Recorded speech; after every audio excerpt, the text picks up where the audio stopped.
அடியே நான் அயோத்திக்கு போயிருந்தேன் ஒரு மாதம் முன்னாடி. அயோத்திக்கு போயிருந்தேன். அதாவது பெருமாள் மண்டையில் தட்டுறான்றதுக்கெல்லாம் ஒரு வாழ்க்கை.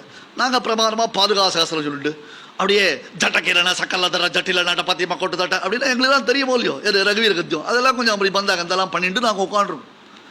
அங்கே சுவாமிக்கு ஆரத்தி ஆயின்னு இருக்கு. இந்த பக்கம் க்யூவில் நாங்கள்லாம் நின்றுருக்கோம். கூட என் கூட 4-5 பேர் இருக்கா. அந்த பக்கம் ஜனங்க வந்திருக்கு. எல்லாரும் ஒன்றா தான் போயிட்டு இருக்கோம். தர்ம தரிசனம் அதர்ம தரிசனம்னு பிரிச்சுக்கல, ஒரே மாதிரி தான் போயிட்டு இருக்கோம். எல்லாரும் ஒன்றா தான் இருந்துட்டு இருக்கோம். நாங்கள் ஸ்லோகங்கள் சொல்கிறோம். எங்களுக்கு தெரிஞ்ச ஸ்லோகங்கள் பாசுரங்கள் சொல்லிட்டு இருக்கோம். ஒரு 18-20 வயசு பொண்ணு இருக்கும். இன்ஃபேக்ட் பாருங்க, தப்பாக நினச்சிக்காதீங்க, அந்த பொண்ணுடைய ட்ரெஸ்ஸே சரியில்லை. எனக்கு மனசு என்னடா இது பக்கத்தெல்லாம் போய் நின்று நம்ம பெருமாள் சேவிக்கிறோமே, நான் பெருமாள் தானே சேவிக்கணும், அதையே பார்க்கணும். ஆனால் புத்தி அங்கே தான் போகிறது.